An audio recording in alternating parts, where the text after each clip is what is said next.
So, if we remain a people of the book and that kind of dialogue. Also, Claire's home, don't worry, the rest is going to occur to you. The community would miss us. What a marvelous thing to be able to say. Not as individuals, but as a church. And we engage when it comes to people that volunteer as a ministry of encouraging people and resourcing them. So, as you can tell, this particular gathering posed a whole lot of difficulties because there were so many things to speak of. In Nanton, I just want to say over and over and over again about the faithfulness of God. I just want to thank you for sharing that and your hospitality and the kindness that you showed. And there are many things that we could talk about. And I wish we could, but I want to also say that when you talked about small churches and not being being ignored, I just want to say this just for my own cathartic pleasure. There's all sorts of big city bigotry, when you're not in the big city. And so I was on a plane with someone who's lived in Grand Prairie, Orla. She's 50 years old. She's about the same age as me. She's wearing her Crocs, reading a book. And I say to her, I said in Grand Prairie, is the orientation more towards Edmonton or Prince George? Oh, that was a normal question to ask. And she said, okay, she's been in Grand Prairie all her life, okay? She said, Prince George, she said, would that be in BC? I rest my case. We all have a geographic myopia, and it particularly exemplified, I loved it on CNN, which is notorious for its myopia.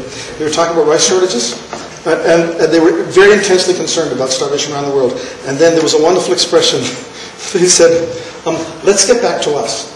She said that. I couldn't believe it. I said, what? I was bang the side of the TV, just like you were talking about. Let's get back to us. And then it went into a story about how, don't worry that you can only buy, as a household, 3 to 4 80-pound bags of basmati rice. It's a supply issue, not a shortage issue. This is surreal. This is the same network once that went out. An airliner went down. They spent 8 minutes. I timed it with a camera on a broken fire hydrant in Dallas that was blocking traffic. So we have this myopia, as you're referring to, that we need to get out of and reserve it. It's not simply putting a periscope out to look around to see what the larger issues are, but in fact, do we surface and land? And that's what you challenge each other about. And that's what you challenge yourselves about. And that's why we gather together, so we can do that together. Nanton, I thank you very, very much for that. Pincher Creek, I want to thank you so very much for some of the images. There are several different models for working with First Nations people. There were so many things that you did say that were very encouraging. I wanted to say that there's Bethlehem Aboriginal Fellowship in Winnipeg, which is more urbanly based. There's New Life in Duncan, which is a small town, and there's a more expansive thing that you're doing, which is essentially rural Aboriginal people. And so we just need to have more dialogue and connection about that, and to understand that, and to work with that, and to do the redemptive kinds of things. I loved the notion, and I've forgotten who it was, joining God. Well, actually, it was joining God and redeeming the world. And that's a very acute and interesting and hopeful process.